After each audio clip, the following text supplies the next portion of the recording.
네, 우리가 지금까지 이제 이 디모데서를 시작하고 나서 이 디모데가 맞닥뜨리고 있을 만한 그 문제들에 대해서 살펴봤죠. 에베소 교회는 그곳 자체가 워낙 우상이 많았고 신화들이 그 문화를 자리 잡고 있었기 때문에 여전히 그 문화의 영향을 받고 있는 사람들, 신화가 그들 삶에 굉장히 깊숙이 들어와 있는 사람들이 있었고, 또 족보를 가지고 자랑하는 유대인들이 있었고, 또 그리스도인이 되기 위해서는 먼저 율법을 잘 지키는 유대인처럼 되어야 한다고 주장했던 사람들까지 있었습니다. 오늘은 또 이제 이단 사상을 설파하는 두 사람을 바울이 출교시켰던 거에 대해서 말하고 있습니다. 후메네오와 알렉산더라는 사람들인데, 이들은 오늘 본문뿐만이 아니라 다른 서신서들에도 등장을 하고 있습니다. 바울을 힘들게 했던 사람들로 등장을 하는데, 특히 후메네오가 어떤 이단 사상을 퍼뜨렸는지를 보여주고 있습니다. 디모데후서 2장 17절에서 18절을 보면은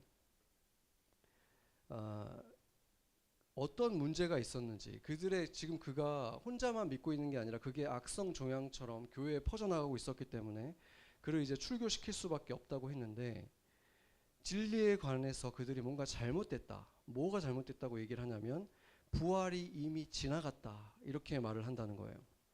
굉장히 특이한 주장을 했다는 것인데, 오늘 본문에 있는 내용과 이 내용 두 개를 종합을 해보면 그는 잘못을 지적했을 때 그것을 회개하지 않고 선한 양심을 버렸다, 이렇게 말하거든요. 선한 양심이 뭡니까? 선한 양심은 우리가 어떤 죄를 지으려고 할 때 막아주는 역할을 하죠. 이렇게 하면 안 되겠다. 그리고 뭔가 잘못을 저지르고 나면은 양심이 어떤 역할을 합니까? 내가 잘못했구나, 이렇게 깨닫게 하잖아요. 반성하게 하는 것인데, 반성하지도 않고 회개하지도 않고 계속해서 죄를 짓는, 그러면서도 난 잘못한 게 없다라고 하는 그의 가르침이 지금 종양처럼 이 교회 내에서 퍼져나가면서 다른 사람들의 믿음까지도 지금 무너뜨리고 있다, 이렇게 말하고 있습니다. 그들은 왜 회개하지 않았을까요? 부활이 이미 지나갔다고 믿었기 때문인 것입니다. 부활이 지나갔다는 것은 어떤 의미입니까? 부활이 지나갔다는 것은 심판이 끝났다는 거예요. 심판도 다 지나갔기 때문에 더 이상 심판이 없는데 회개를 할 필요도 없고 회개할 수도 없는 그런 상황에 있다고 지금 이들은 믿었다는 거죠. 그러니까 회개할 필요도 없고 마음이 불편해할 이유가 없다. 너희들은 이미 구원을 받았고 심판도 끝났으니까 너네들은 그럴 필요가 없다, 이렇게 얘기하는 거죠. 어디서 많이 들어보지 않았습니까? 이 가르침은 놀랍게도 일명 구원파라고 불리는 이 시대의 이단들과도 아주 흡사하다는 것을 알 수 있습니다. 그들은 죄에 대해서 너희가 회개를 한다는 것은 아직 부활에 참여하지 않은 자라는 증거가 된다, 거듭나지 못했다는 증거다, 이렇게 그 사람들을 현혹하거든요. 그러나 사도 요한이 뭐라 그랬습니까? 제자들에게 한 얘기예요. 너희가 스스로 죄가 없다고 말하는 것은 하나님을 거짓말장애로 만드는 것이다, 이렇게 말을 했어요. 그리고 바울은 뭐라고 했습니까? 그런 행동들은 신성을 모독하는 행위다, 블레스퍼미다, 이렇게 굉장히 심한 말을 하면서 그들을 단죄하고 출교시키기까지 했습니다. 성경에서 구원이 이미 이루어졌다라고 말하는 것은 실제로 이루어졌기 때문에 말하는 것이 아니라 하나님이 우리를 결코 버리지 않으실 것이기 때문에, 그 약속을 믿기 때문에 우리가 그렇게 말하는 것이죠. 하나님을 진실되게 믿게 되었다면은 나의 구원은 이미 받은 것과 같이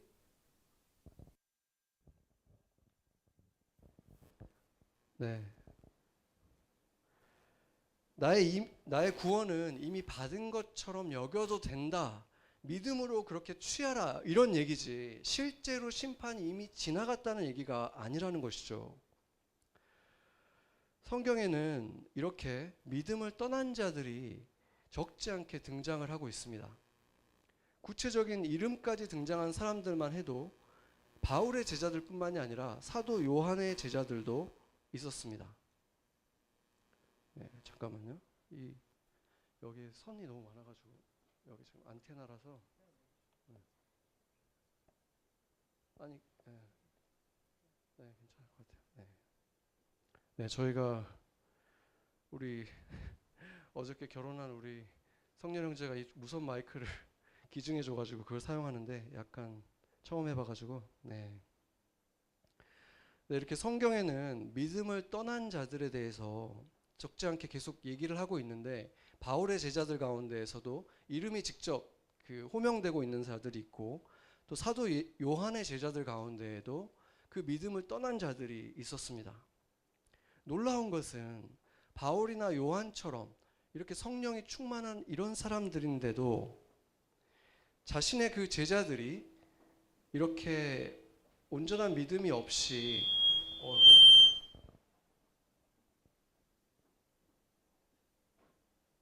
네, 온전한 믿음이 없이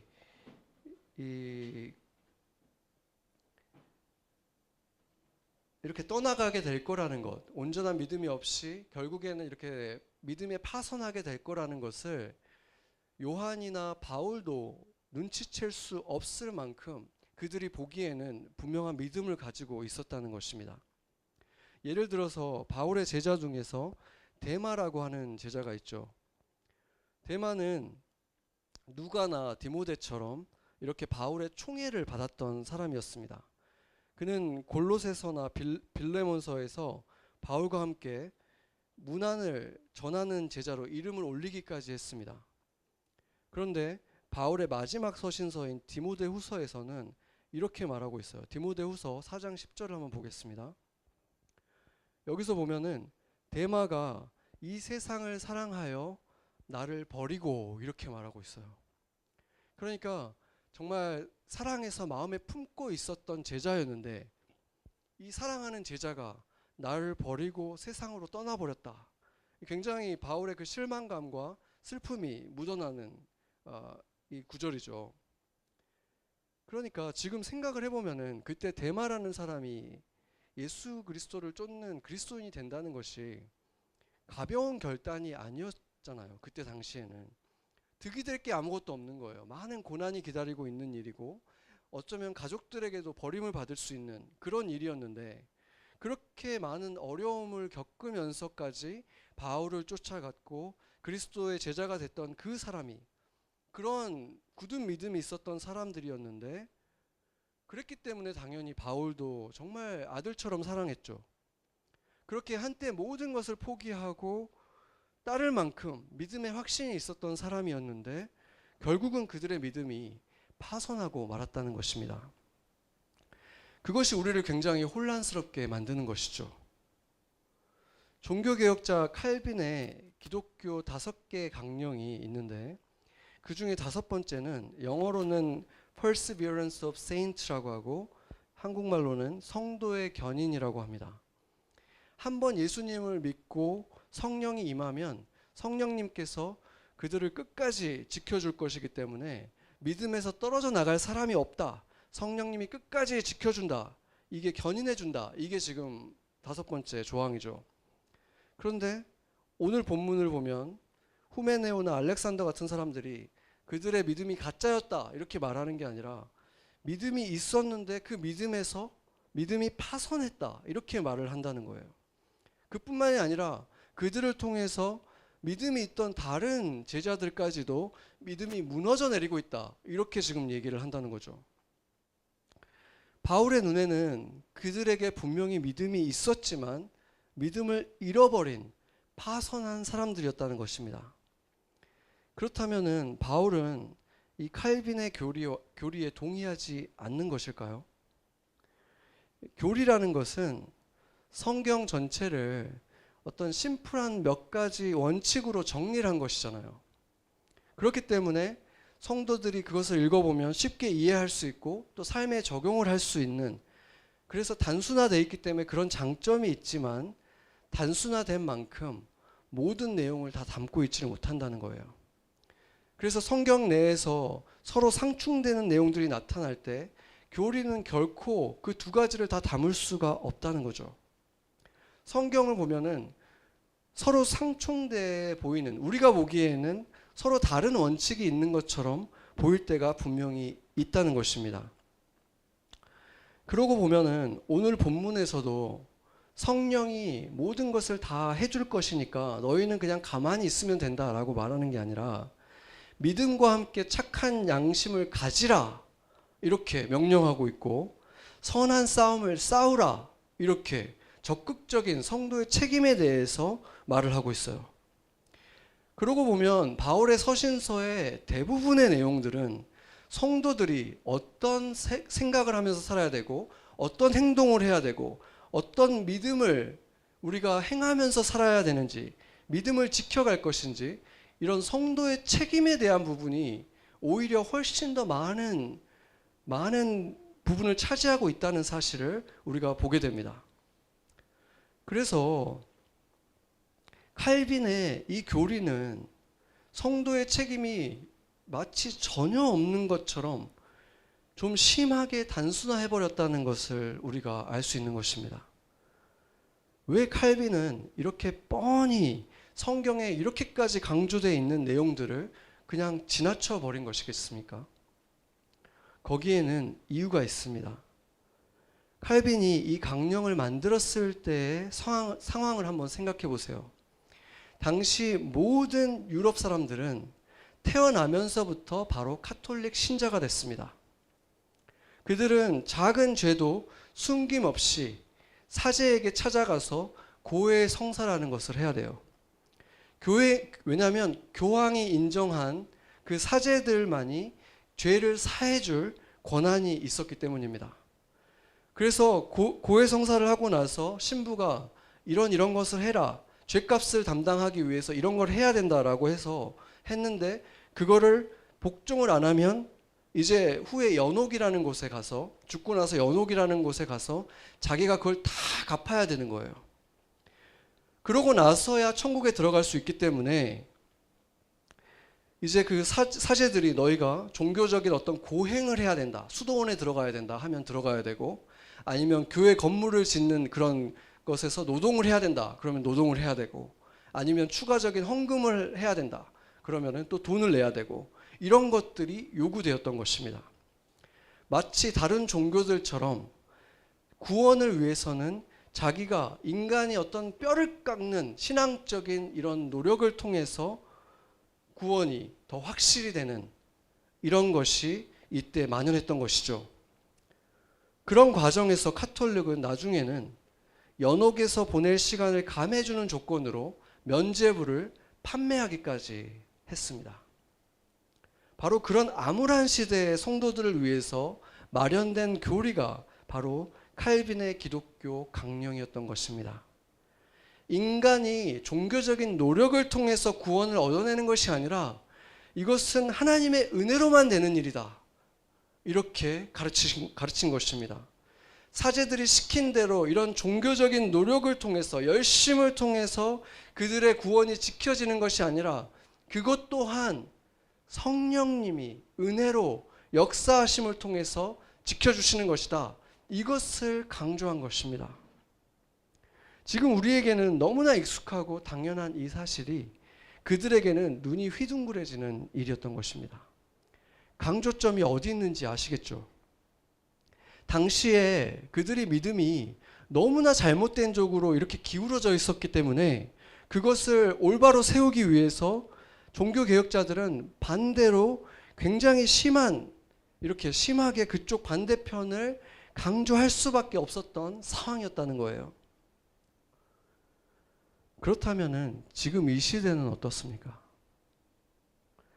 중세 사람들이 아마 지금 이 시대 현대 그리스도인들의 예배 장면을 보면 아마 큰 충격에 빠질 것입니다.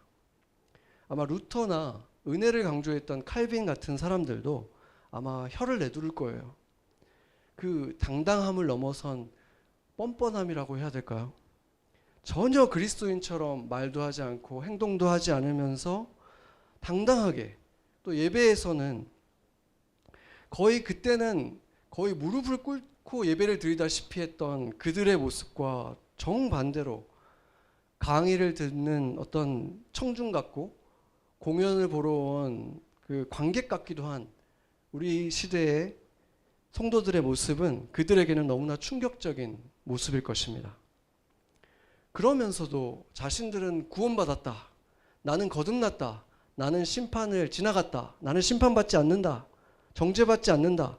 이런 굳건한 믿음을 갖고 있는 우리를 보면은 아주 기가 막혀 할 것입니다. 칼빈이나 루터가 지금 이 시대의 교회를 보고도 똑같은 것을 강조했겠습니까? 예수를 믿는다고 하는 것을 보니 당신은 이미 선택받은 자들이고 영원한 생명을 약속받았습니다. 그리스도께서 다 이루셨고 성령이 다 완성하실 것이니까 당신은 그냥 가만히 앉아서 안전벨트만 매고 있으면 됩니다. 이렇게 말해주겠습니까? 히브리서 6장 11절 한번 보겠습니다. 같이 한번 읽어보겠습니다.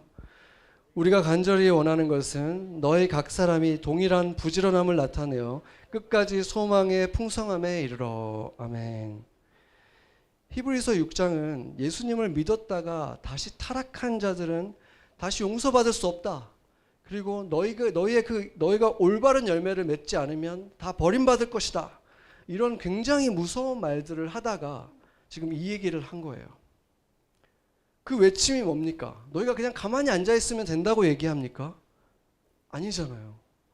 부지런히 열심히 그때까지 이루러라. 마지막 끝까지 너의 믿음을 지켜라. 지금 그 얘기하고 있는 거예요. 빌립보서 2장 12절 보겠습니다. 여기 보면 내가 없을 때에도 항상 복종하여 두렵고 떨림으로 너희 구원을 이루라. 지금 예수님 안 믿는 사람들한테 얘기하는 게 아니에요. 나의 사랑하는 자녀들아 이렇게 얘기하잖아요. 항상 말씀에 복종해서 두렵고 떨림으로 너희 구원을 이루라 이렇게 말하고 있는 것입니다. 하나님의 자녀로 진정 거듭난 사람들은 그 영원한 생명을 가지고 있고 그것은 결코 뺏기지 않습니다. 칼빈이 말했던 대로 성도의 견인이라는 것은 성경적인 사실이 맞습니다. 그러나 누가 정말 거듭난 사람인지는 끝까지 가봐야 안다는 것입니다.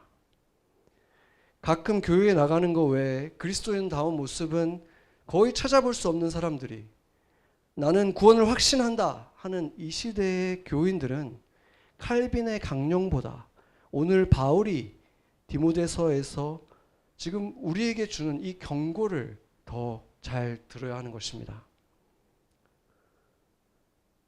후메네오는 틀렸습니다. 심판은 지나가지 않았습니다. 우리 모두가 주님 앞에 설 날이 반드시 옵니다. 그날이 되면 아무리 예수의 이름으로 위대한 일들을 한 사람이라고 해도 목사라도 장로라도 선지자라도 누구라도 가릴 것 없이 다 그 실체가 드러나고 말 것입니다. 마태복음 7장 22절 23절을 보면 그날에 많은 사람들이 소수의 사람들이 아니에요. 셀 수 없이 많은 사람들이 예수님께 와서 주여 주여 내가 예수님의 이름으로 선지자 노릇도 했고 예수님의 이름으로 귀신도 쫓아냈고 예수님의 이름으로 많은 일들 하지 않았습니까? 이렇게 너희들이 할 거다. 그런데 그때 내가 그들에게 말하되 내가 너희를 도무지 알지 못하니 불법을 행하는 자들아 내게서 떠나가라 하리라. 아멘. 불법이 뭡니까? 진실된 믿음도 없으면서 그 안에 성령도 없으면서 있다고 생각하고 착각하고 살아가는 것들이 바로 불법인 것입니다. 그들은 평생 주변의 모든 사람도 심지어 자기 자신도 속일 수 있었지만 예수님은 그 심판날에 속일 수 없었던 것입니다.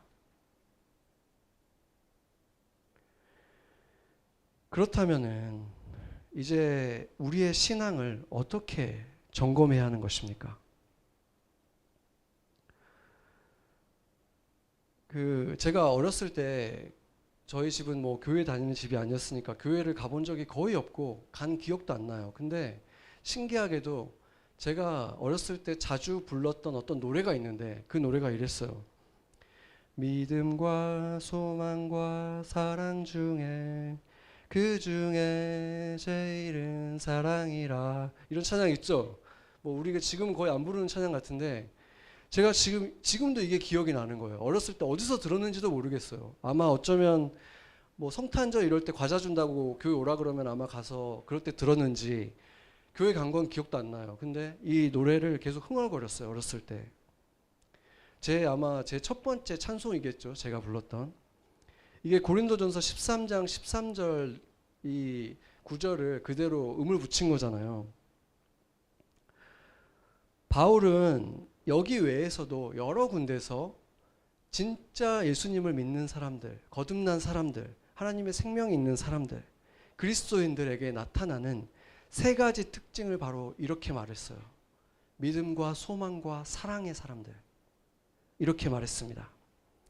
근데 이 말이 제가 이 찬양을 어렸을 때부터 이 입에 붙어 있어서 그런 건지 모르겠는데 믿음, 소망, 사랑 너무 예쁘지 않아요? 그 단어들 자체가.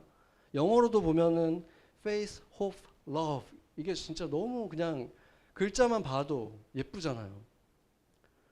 근데 이게 어떤 의미인지 바울이 데살로니가 전서에서 말해주고 있습니다. 데살로니가 전서 1장 3절 같이 한번 읽어보겠습니다.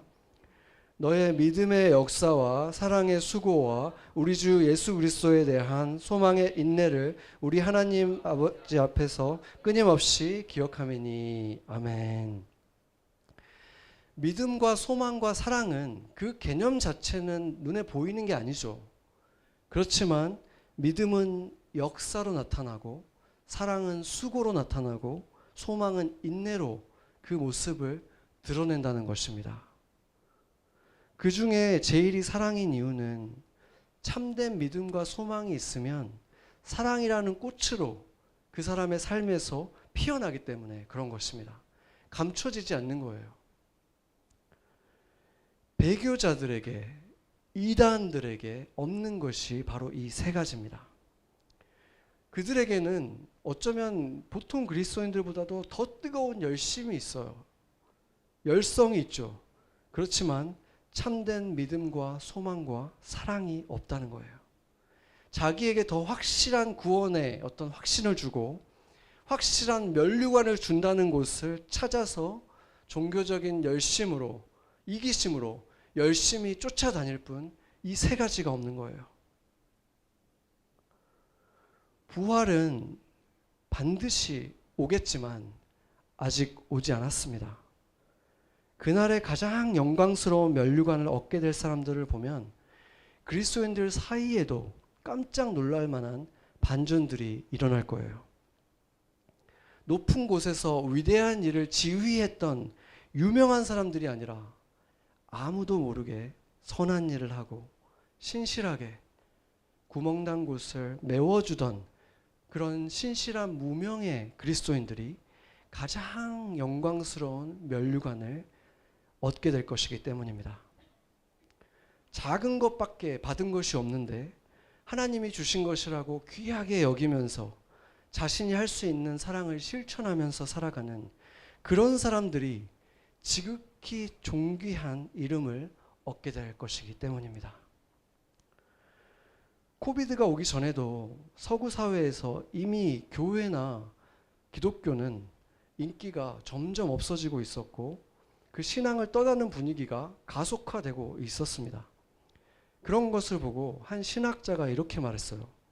이것은 이제 이 세계가 포스트 크리스찬의 세계로 가는 것이 아니라 포스트 프리텐드 크리스찬으로 가는 것이다. 무슨 말입니까? 다시 말하면 떠나가는 사람들은 프리텐드 크리스찬들이라는 거예요. 믿는 척했던 크리스찬들, 불법을 행하는 자들, 이들이었다는 거예요. 진정 예수님을 사랑하는 사람들은 이런 어려움이 닥쳤을 때, 불시험에 닥쳤을 때 더욱 정금과 같이 순수해질 뿐 결코 사라져버리지 않기 때문인 것입니다. 코로나는 단지 이미 일어나고 있던 일들을 더 급진시키고 있었을 뿐인 것입니다. 바울은 후메네오와 알렉산더를 사탄에게 내주었다. 이렇게 아주 무서운 말을 하고 있죠. 마치 그들을 어디 지옥불에다 던져버린 것 같고 사형에 처한 것 같은 그런 표현인데 그런데 사실은 그때 당시에 사탄에게 내어주었다는 그 표현은 교회라는 그 공동체, 그리스도의 어떤 그 공동체 보호 아래에 있지 않고 거기에서 내쫓았다는 그 얘기를 하는 거예요. 왜냐하면 이 똑같은 표현을 고린도 교회에 어떤 성적인 타락을 했던, 폐륜을 저질렀던 어떤 성도에게도 똑같이 말을 했습니다. 그에게 뭐라고 했냐면 나는 이런 자를 사탄에게 내주었으니, 그리고 나서 이렇게 말을 해요. 이는 육신은 멸하고 영은 주 예수의 날에 구원을 받게 하려 함이라. 심판날이 왔을 때 혹시 그가 구원받을 수 있을 수도 있으니까 내가 지금 이 사람을 내쫓는 거다. 무슨 말입니까? 오늘 본문도 자세히 보면 훈계하기 위해서 사탄에게 내주었다고 얘기를 해요. 훈계하기 위해서. 훈계가 뭡니까? 디서플린이에요. 죽이기 위해서가 아니라, 사형 선고하기 위해서가 아니라, 그렇게 하면 얘가 반성하고 혹시 주님께 돌아올까 봐 지금 그렇게 할시한 지금 그 디서플린을 하겠다는 거예요. 그러나 안타깝게도 아까 우리가 본 것처럼 디모데 후서에 이르러서도 후메네오는 출교를 당한 이후인데 그때까지도 계속 회개하지 않고 다른 성도들의 믿음까지 무너뜨리는 일을 계속해 왔습니다. 여러분들 가운데 혹시 나는 구원을 받았으니 이제 어떻게 살아도 성령님이 알아서 인도하시지, 나는 괜찮아, 이렇게 생각하는 분이 있다면 저는 바울처럼 여러분에게 말해주고 싶습니다. 매일 자신을 돌아보고 반성하고 회개하세요. 믿음을 지키기 위해서 선한 싸움을 하세요. 부지런히 믿음의 역사와 사랑의 수고와 소망의 인내를 나타내는 삶을 살으세요. 그렇게 그리스도의 날까지 두려움과 떨림을 가지고 믿음의 삶을 살아내세요. 그러면 여러분의 믿음은 결코 파선하지 않을 것입니다. 여러분을 통해서 하나님의 약속은 성취될 것입니다. 이렇게 믿음과 소망과 사랑으로 살아가는 우리의 삶은 최고급의 삶은 아닐 수 있지만 우리가 누릴 수 있는 최상의 인생이 될 것입니다. 그리고 우리의 삶은 우리와 인연을 맺고 살아가는 모든 사람들에게 그리스도의 선물이 될 것입니다. 같이 기도하시겠습니다.